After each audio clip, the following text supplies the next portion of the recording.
ইরানের সাথে যুদ্ধ এখনো পুরোপুরি থামেনি, কিন্তু এরই মধ্যে নাকি নতুন শত্রু খোঁজা শুরু করেছে ইসরায়েল। ইসরায়েলি পত্রিকা মারিভে একটা বিস্ফোরক কলাম লিখে বিশ্লেষক বোয়াজ গোলানি সরাসরি বলে দিয়েছেন প্রতিযোগিতায় আছে মাত্র দুটো নাম, তুরস্ক আর পাকিস্তান। আর ঠিক সেই মুহূর্তে আঙ্কারা থেকে তুরস্কের পররাষ্ট্রমন্ত্রী হাকান ফিদান পাল্টা গর্জন ছেড়েছেন, ইরানের পর ইসরায়েল শত্রু ছাড়া বাঁচতে পারে না।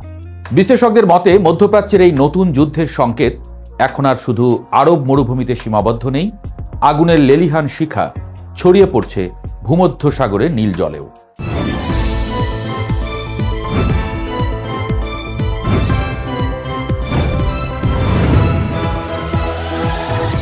টেকনিয়ন বিশ্ববিদ্যালয়ের অধ্যাপক ও পররাষ্ট্রনীতি বিশ্লেষক বোয়াজ গোলানির কথাটা বুঝতে হলে একটু পেছনে তাকাতে হবে।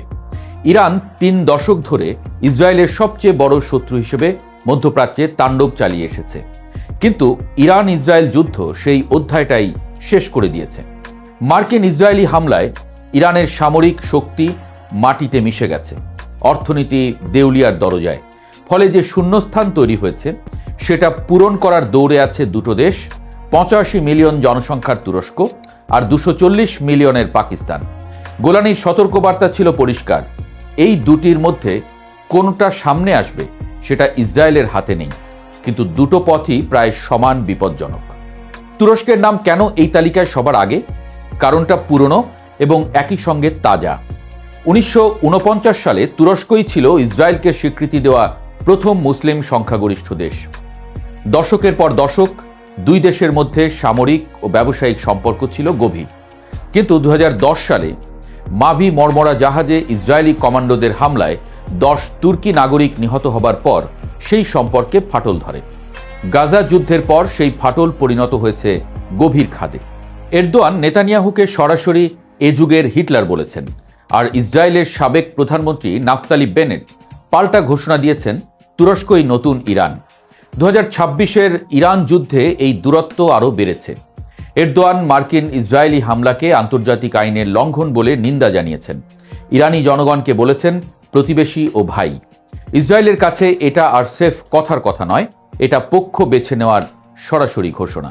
তুরস্কের পররাষ্ট্রমন্ত্রী ফিদান কিন্তু চুপ করে বসে নেই। আন্তালিয়া কূটনীতি ফোরামের ফাঁকে দেওয়া একটা সাক্ষাৎকারে তিনি ইসরায়েলের পুরো কৌশলটাই খুলে বলেছেন। ফিদানের কথা হলো, ইরানের পর ইসরায়েল শত্রু ছাড়া বাঁচতে পারে না। শুধু নেতানিয়াহু সরকার নয়, বিরোধী দলের কিছু মহলও তুরস্ককে নতুন শত্রু বানানোর জন্য মরিয়া হয়ে উঠেছে। ফিদান আরও বলেছেন, এটা আর কোনো ব্যক্তির রাজনীতি নয়, এটা ইসরায়েলের রাষ্ট্রীয় কৌশলে পরিণত হয়েছে। তুরস্কের এই বিশ্লেষণ একদম ভুল নয়, কারণ একই সময়ে ইসরায়েলি পার্লামেন্টে গ্রিস, সাইপ্রাস এবং যুক্তরাষ্ট্রের সাংসদদের নিয়ে আলাদা বৈঠক হয়েছে। বিষয়বস্তু একটাই, তুরস্কের বাড়তে থাকা প্রভাব ঠেকাতে ভূমধ্যসাগরে জোট আরও শক্তিশালী করা। এখানেই আসে গল্পের সবচেয়ে গুরুত্বপূর্ণ অধ্যায়, নেতানিয়াহুর ষড়ভুজ জোটের ছক। নেতানিয়াহু এই বছরের শুরুতে প্রকাশ্যে বলেছিলেন, ইসরায়েল, গ্রিস, সাইপ্রাস, আমেরিকাকে কেন্দ্র করে একটি আঞ্চলিক জোট দাঁড় করাতে চান তিনি। সাইপ্রাস সেই জোটের একটা গুরুত্বপূর্ণ অংশ। তুরস্কের পররাষ্ট্রমন্ত্রী ফিদান সেই জোটকেই সরাসরি চ্যালেঞ্জ ছড়েছেন। ফিদানের বক্তব্য হলো, আমরা ইসরায়েলের মতো নই। তারা মুসলিম দেশগুলোর বিরুদ্ধে গ্রিস ও সাইপ্রাসকে নিয়ে সামরিক জোট তৈরি করেছে। ন্যাটোর সদস্য হওয়া সত্ত্বেও ইসরায়েলের সাথে গ্রিস যত দূর গেছে, ইউরোপের আর কোনো দেশ অত দূর যায়নি। ফিদান আরও স্পষ্ট করে দিয়েছেন, এটা শুধু তুরস্কের সমস্যা নয়, মুখে না বললেও এই অঞ্চলের সব মুসলিম দেশই এই জোট নিয়ে গভীরভাবে চিন্তিত। ইসরায়েল যখন ভূমধ্যসাগরীয় জোট গড়ছে, ঠিক সেই সময়ে মধ্যপ্রাচ্যের অন্য প্রান্তে পাল্টা শক্তির নতুন জোট মাথা তুলছে।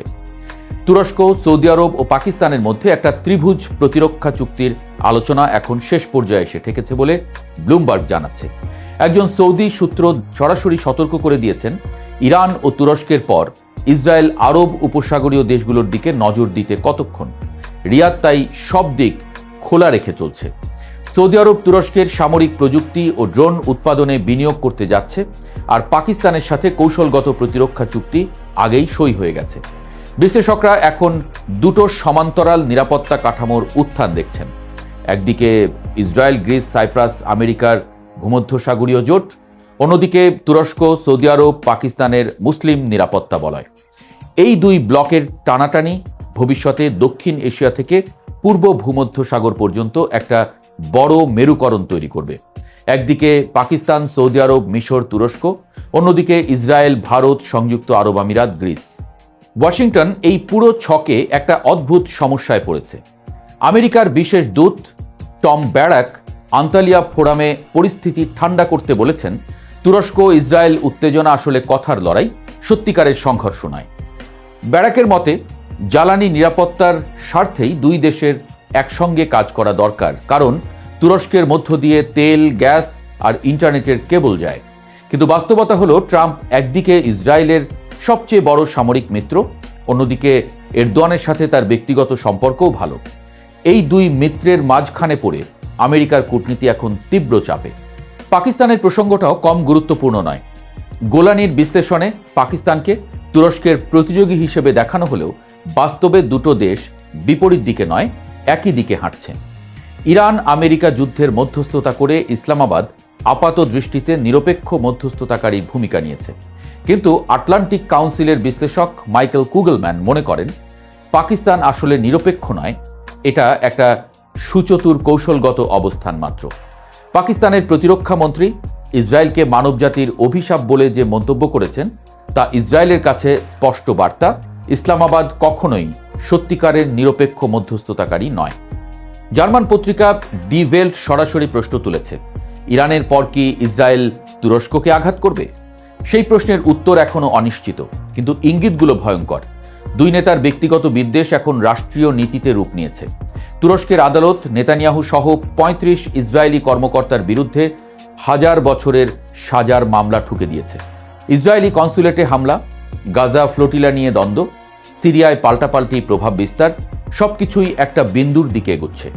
মধ্যপ্রাচ্যের বালুচরে যে নতুন যুদ্ধের মানচিত্র আঁকা হচ্ছে, তাতে আর কেবল ইরানের নাম নেই।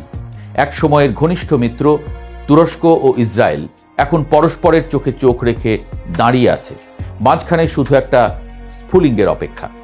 ইরানের ধ্বংসস্তূপের ধোঁয়া মেলানোর আগেই পরবর্তী অগ্নিকুণ্ডের ইন্ধন প্রস্তুত। এবার সেটা ঐতিহাসিক বসফরাসের তীর থেকেই।